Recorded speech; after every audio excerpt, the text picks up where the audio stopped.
If you could start off just like introducing yourself and where you went to school, what you studied, your name, and all that jazz, and we'll go from there.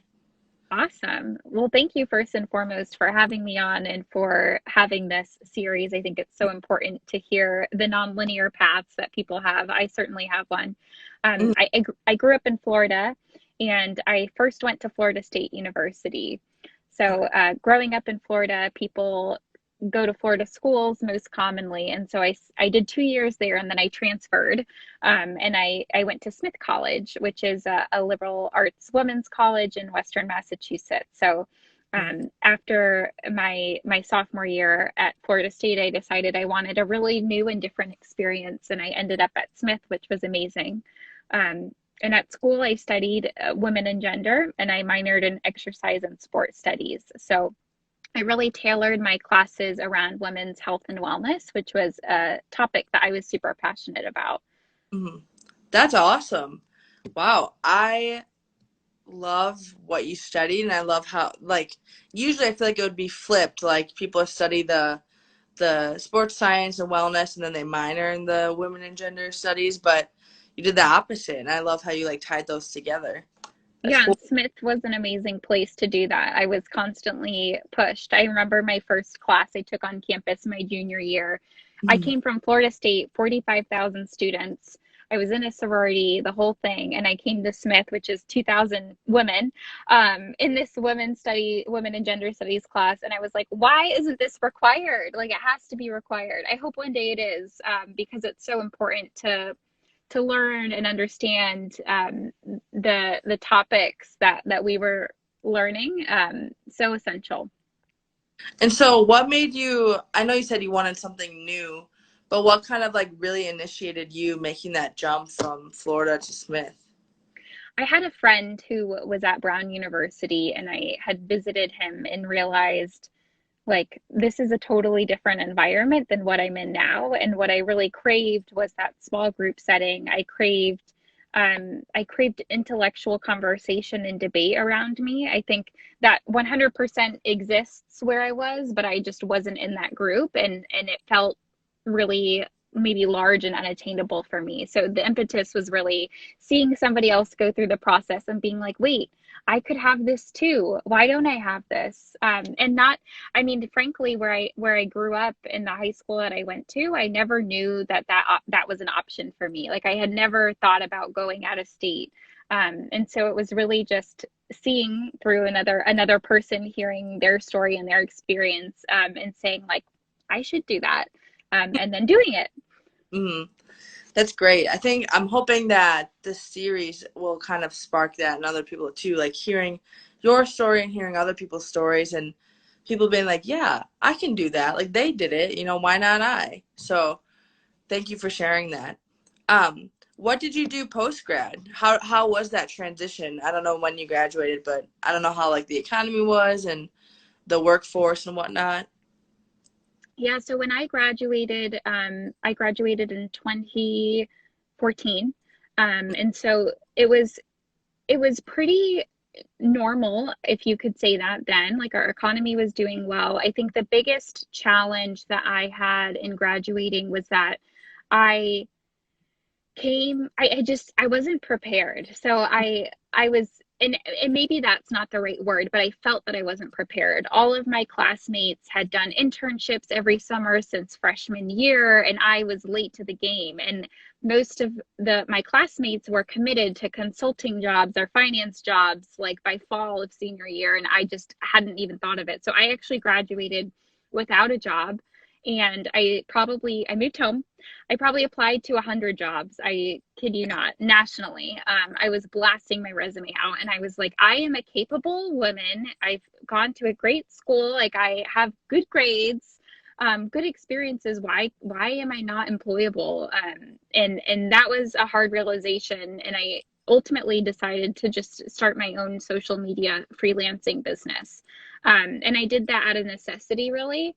Hmm. Living in my parents' house, doing freelance social media, and it was the best possible choice for me because I had so much more flexibility and time to realize, okay, what do I actually want to do, and what's going to help me create a path that truly inspires me.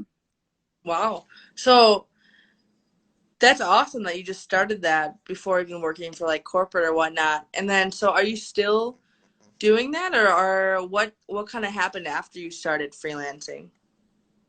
Yeah, so as a freelancer, you obviously have a lot more flexibility in terms of what you can do, where you can go. And so I started to work contract for my college. So I went back to Smith and I helped them execute a pitch competition called the Draper Business Plan Competition. It was one that I participated in as a student, and Hmm. it's the largest pitch competition for collegiate women. And I helped to work with them to grow that competition, which ultimately led me to getting my first uh, real job, if you will. And I moved to San Francisco and worked for Tim Draper, who is one of the benefactors of that competition, along with his wife, Melissa Draper, who's a Smith alum. So it's um, hindsight is an amazing thing. You look back and you're like, oh, I see why all of these things that felt so frustrating and scary in the moment happened to me. Yeah.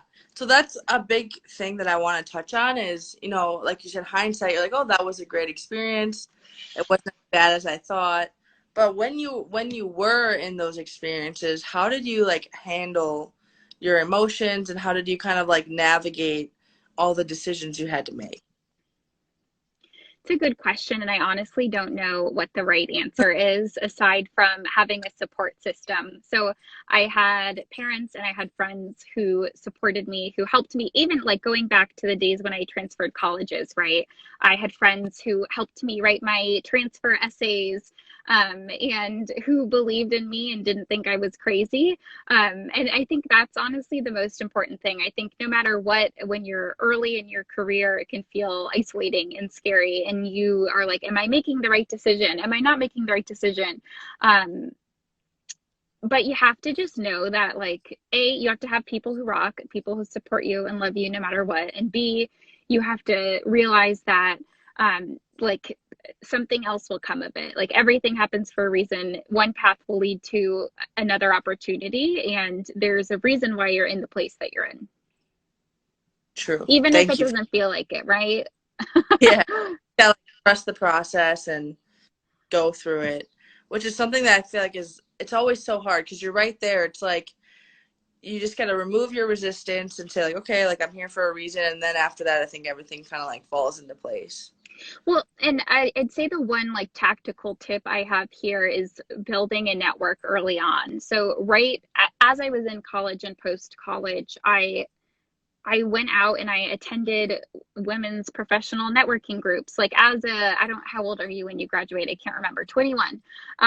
Like Mhm. I was attending these events. I was meeting people. I had a Mhm. LinkedIn. I had business cards. Like I hustled in terms of like putting myself out there. And I think you're not too young at any point to start that, creating this professional image and brand. Mhm. And LinkedIn in particular was very helpful for me. I started creating blog content and connecting with anyone I did meet at an in person event, following up on LinkedIn with a personalized message. So I think there are little tactical things you can do early on to say, if I'm not in that role or that group yet, how can I begin to build relationships and kind of make that bridge to have those opportunities? Thank you. Yeah, LinkedIn is booming. Definitely, like I have been. I go on and off, but it's like so easy to connect with people, and just to like the things that you talk about and the personal messages. Sometimes people just like, you get those messages that are like general copy paste, but then people who just like really want to get to, Totally. especially during like this pandemic, it really revolutionizes like how we connect with people, and it opens up like the whole world versus your 10-mile radius of people.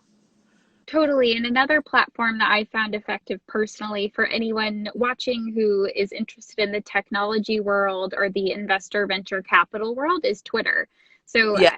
everyone is active on Twitter, and I found that it's a great democratizer in like building those relationships and reading and engaging in content. Now every event is online, right? I think there's a Yeah. true opportunity. Like I don't have to fly to New York. I can watch it from my own bedroom or wherever I am. And I think that's really amazing. Yeah, that's awesome.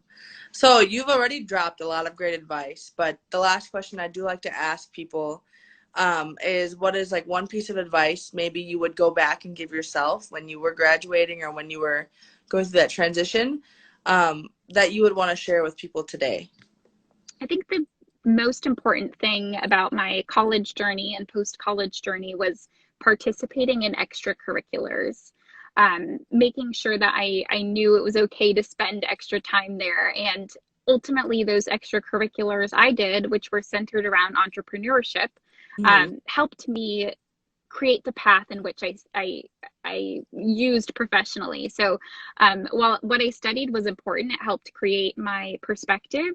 Those extracurriculars helped me develop other maybe professional skill sets that I wouldn't have otherwise learned in a classroom space. And I think whatever you can do in this time to engage in outside groups outside of your core classes is an amazing benefit for you to develop those interpersonal skills, those business skills, those professional skills that you and I just chatted about. So that Hmm. would be my word of advice to my past self and to all of you future graduates. Thank you. Thank you so much for being